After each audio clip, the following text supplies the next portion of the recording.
വൈകുന്നേരം റിനാഫിനോട് ഒരു ചായ കുടിക്കാൻ വരുന്നതെന്ന് വെച്ചാൽ പോനന്നേരം തന്നെ പറഞ്ഞാൽ നടക്കലെത്തിക്കുമെന്ന്. ഞാൻ എൻ്റെ ഓട്ടോറിക്ഷ എടുത്തിട്ട് നേരെ നടക്കലെത്തിട്ടോ. നടക്കലെത്തി നോക്കുന്നേരം എൻ്റെ മക്കളെ ഇവിടെ ഉള്ള എല്ലാ ടീമുകളും ഇവിടെ വന്നാൽ ചായ കുടിക്കുന്നതെന്ന് തോന്നുന്നു. നല്ല അടിപൊളി ചായ ആണെന്ന് പ്രത്യേക ആര് പറഞ്ഞിട്ട് റിനാഫ് പറഞ്ഞു. ഓനുണ്ട് ചായമായിട്ട് എന്താക്കുന്നത് നേരെ അങ്ങോട്ടേക്ക് പോകുന്നു. ഞാൻ നോക്കുന്നേരമല്ല എല്ലാ ടീമുകളും ഇവിടെ ഇങ്ങനെ വന്നിട്ട് നല്ല അടിപൊളി വൈബാന്ന് പറഞ്ഞിട്ട് അവരൊക്കെ ഇവിടെ നിന്ന് ഇങ്ങനെ കുടിക്കുന്നു കേട്ടോ.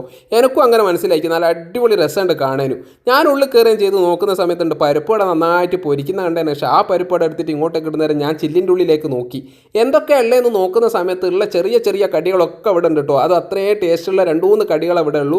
അങ്ങനെയെല്ലാം കൂടി ഞാൻ എൻ്റെ ചായക്കെന്ന് പറഞ്ഞതിനെ കൊണ്ട് മൂപ്പർ അന്നേരം തന്നെ ചായ എടുത്താന്ന്. എൻ്റെ വൈബ് വേറെ സ്ഥലത്തേക്കാട്ടോ പോകേണ്ടത്. ഞാൻ അങ്ങനെ തന്നെ ചായ എടുത്തിട്ട് നേരെ പോയതിൻ്റെ അരിയത്തേക്ക് പോയി. അവിടെ നിന്ന് ഇങ്ങനെ ചായ കുടിക്കുന്ന സമയത്ത് എൻ്റെ മക്കളെ സൂര്യനെ കണ്ടിട്ടോ. സൂര്യനെ വെള്ളത്തിലാണ് ഞാൻ കണ്ടത്, നേരെ മുകളിലുണ്ട്. അവിടെ നിന്ന് കണ്ടുകൊണ്ടിരിക്കുന്നവർ എന്തൊക്കെയോ പ്രശ്നങ്ങളൊക്കെ കേട്ടതിനെ കൊണ്ട് ഞങ്ങൾ നേരെ റോട്ടുമേലേക്ക് ഓടി നോക്കുന്നവരോ ഇവിടെ കുറേ കുട്ടികളുടെ ഇങ്ങനെ നടന്നു വരുന്നു.